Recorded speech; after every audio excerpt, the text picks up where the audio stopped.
Hello everybody, welcome back to Natalie Reads. My name is Natalie.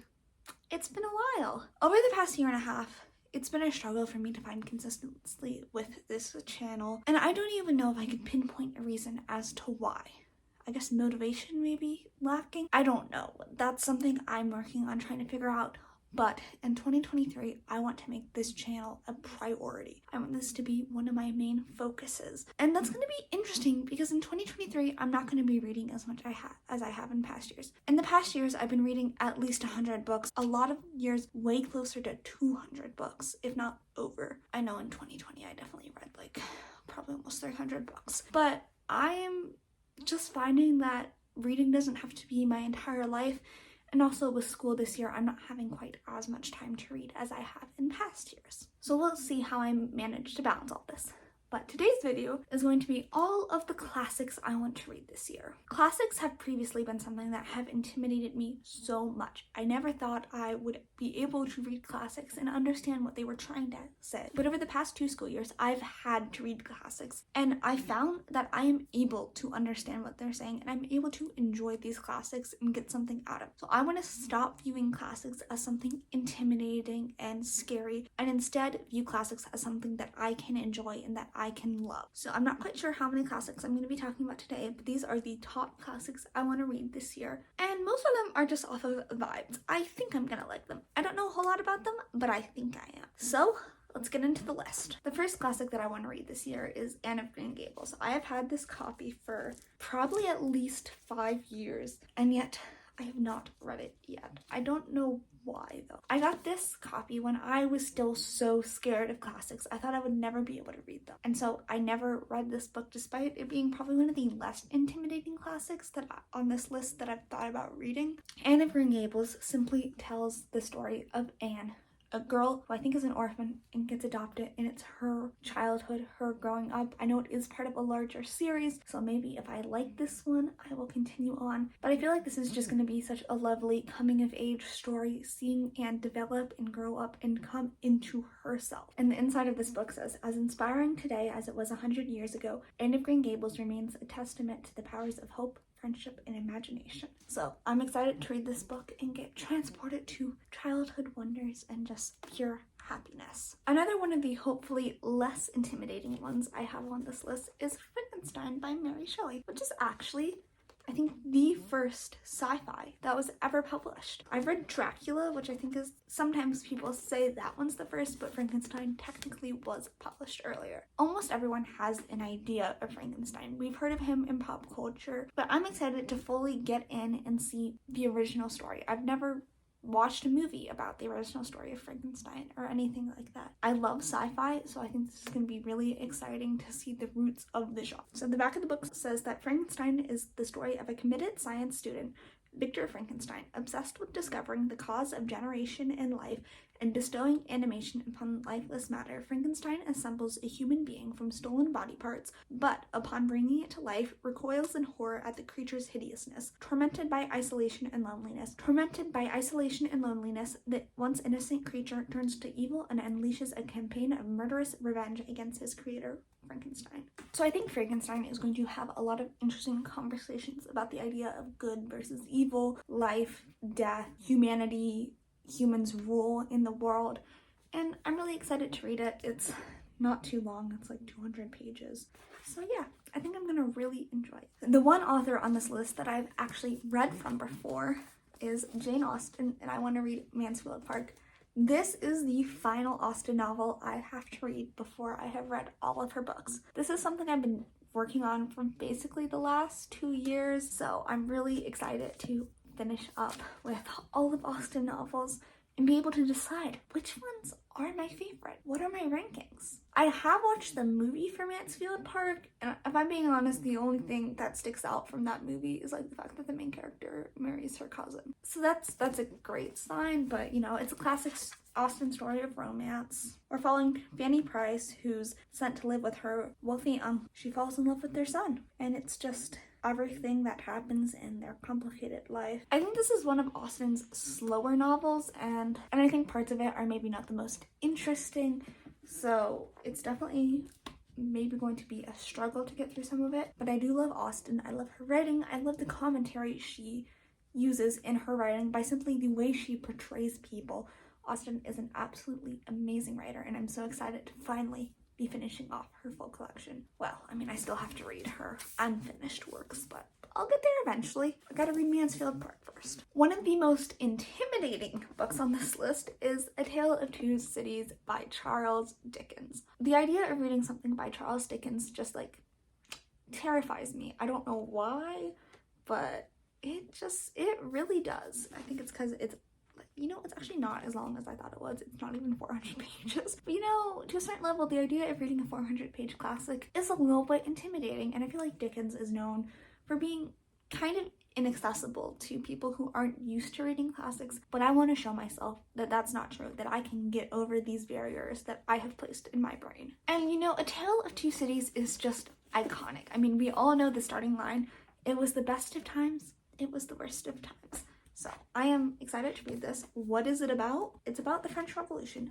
I didn't even know what this book was about. From the storming of the Bastille to the relentless drop of the guillotine, Dickens vividly captures the terror and upheaval of the tumultuous. At the center is the novel's hero, Sidney Carton, a lazy alcoholic but honorable attorney who is in love with Lucy Manette, a beautiful woman brought up in London. When Lucy marries a man condemned to death for his ties to the aristocratic Evremont family, Carton makes the supreme sacrifice on the blood-stained streets of Paris. A Tale of Two Cities is a stirring classic of love, revenge, and resurrection. So I think it's gonna be interesting. It's gonna have some good themes in it, and I am just generally excited, if not a little intimidated, to read this one. Those are all the classics I own that I want to read, so for the next ones I'm going to be reading from my laptop to get you synopses. And let's continue on with classics that I find intimidating with Anna Karenina, and this is by Leo Tolstoy. I can't say Russian names. So Anna Karenina, I feel like, is long. Yeah, that's pretty much all I know about it. It's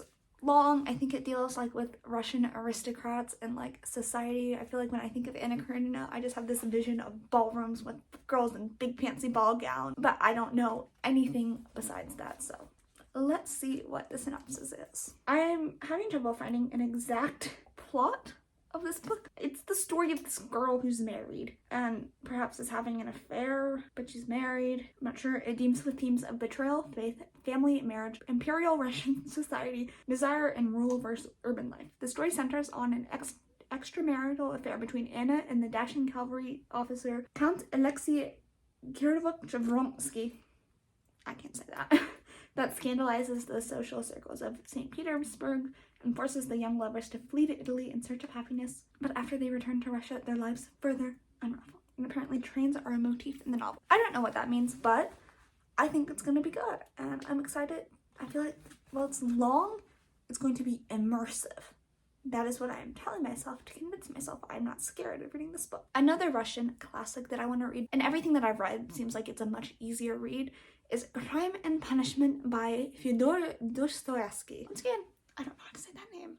This book I know a little bit more about, but not a ton. It's like a cat and mouse game. I think it deals a lot with morals and stuff like that. A more appropriate synopsis is: Crime and Punishment follows the mental anguish and moral dilemmas of Rudan, last name I can't pronounce, an impoverished ex-student in St. Petersburg who plans to kill an unscrupulous pawnbroker, an old woman who stores money and valuable objects in her flat. He theorizes that with the money he could liberate himself from poverty and go on to perform great, and seeks to convince himself that certain crimes are justifiable if they are committed in order to remove obstacles to the higher goals of extraordinary men. So, and then I think he kills her, and then it's like his mental unraveling while also he's being hunted down. I could be wrong again about the cat and mouse game, but I feel like I'm not. So we'll see. I almost actually read this one last year, but then I didn't have time to. But this is probably one of my priority ones. I'm just so enamored by the idea of this book, of this dilemma between, is it good to commit a crime for good things? Because I feel like that is a conversation that's becoming more pertinent to society right now. So yeah, we'll see. I'm excited for it though, and I hopefully will read it soon. Another one that I am just so excited to read is The House of Seven Gables. So when I was younger, we had these books that were great illustrated classics. They were basically like dumbed down versions of classics with illustrations in them. The two of these that I remember loving and reading the most were Pride and Prejudice, which is one of my all-time favorite books now that I've like read the full version of, and The House of Seven Gables. I remember just falling in love with that book and devouring it very, very, very frequently. Wait, Get Out of Town. It's written by Hawthorne? I didn't know that. Okay, that's actually kind of funny. I had to read The Scarlet Letter for school last year. I did not know this book was written by Hawthorne. So this book is a gothic novel that deals with the House of Seven Gables, and it follows this New England family in their home, and it explores themes of guilt, retribution, and atonement, and it suggests worlds of the supernatural and witchcraft. I think the book in some ways is more focused on the house than the actual people, which I think is a very interesting idea, and I'm super, super excited to read it, but I did not know it was written by Hawthorne. It's actually funny because so I've read The Scarlet Letter because I had to for school. And then I'm currently in AP US history, so we like talked about Hawthorne in terms of like things he wrote and like his contributions to American society. And I just find it so interesting that I never knew that one of my favorite classics, or a book that I thought was going to be one of my favorite classics, is written by this man. So it'd be interesting because I actually did not like The Scarlet Letter. That book was kind of boring. And I feel like that's kind of like part of my struggle, is because I'm like, oh, all classics are boring because I've had a few experiences. But obviously that is not the truth. And the final book I'm putting officially on this list, I'll have a few honorable mentions at the end, is a little tentatively, is Wuthering Heights by Emily Bronte. So I was inspired to put this book on the list because literally as recently as last week, I just finished reading Jane Eyre by Charlotte Bronte. Jane Eyre is another book that I have so much love for in my heart. The Great Illustrated Classic, that one, I loved it. So I convinced myself, because I like Jane Eyre so much, I should read Wuthering Heights. Obviously not by the same person, but they were sisters. I don't know a whole lot about Wuthering Heights. I believe it deals with a love triangle, maybe? I remember Heathcliff. That's the name I have in my head. Heathcliff. He's one of the characters. To Wikipedia we go. It concerns two families of the landed gentry living on the West Yorkshire moors, the Earnshaws and the Lintons, and their turbulent relationship with the Earnshaws' foster son Heathcliff. It was controversial for its depictions of mental and physical cruelty, including domestic abuse, and for its challenges to Victorian morality and religious and societal values. That is not helpful. What does that mean it's about? A man becomes obsessed with vengeance when his soulmate marries another man. I knew it was a love triangle. I don't know. We'll see. This book is very controversial, so that makes me a little scared to read it, but I'm not gonna let that stop me. I'm going to forge on. I'm expecting this one to be the one I dislike the most out of all the books on this list, so we'll see. And then I do have, I guess, let's say 2 honorable mentions to put on this list. One is a reread, and then I don't know about the other one. So the first one is Pride and Prejudice. I love Pride and Prejudice. It's my favorite book. I think I can like confidently say that. Listen, I'm a sucker. I'm a sucker for Darcy and the whole story. I will say, Emma does come close. Emma and Persuasion are 2 very close contenders to Pride and Prejudice for not only my favorite Austen book, but also my favorite book. But I think Pride and Prejudice and the nostalgia and just the love I have for that story in general edges them out. I consume all things Pride and Prejudice. I've read the book multiple times. I've watched the movie multiple times, and I watched the 6-hour BBC miniseries adaptation thing. That is just perfection. So I'm a sucker for Pride and Prejudice, and I would love to reread it. And I guess for the final one, I'm debating between 2 books, and they're either The Three Musketeers or The Count of Monte Cristo, and they're both by Alexandre Dumas. Yes, I am correct. They're both longer books, but I feel like I am really interested in reading one of his books, but I'm a little tentative to put it onto the list officially, just because they're both long, and I already have some longer books on this list. Count of Monte Cristo is a revenge story, which could be really interesting, and then The Three Musketeers, I don't even know what it's about really. It's about 3 guys who are musketeers. The funny thing is my sister for like the past at least 3 years has been in the middle of reading both of these books. So that I feel like it'd be funny if I read one before her, but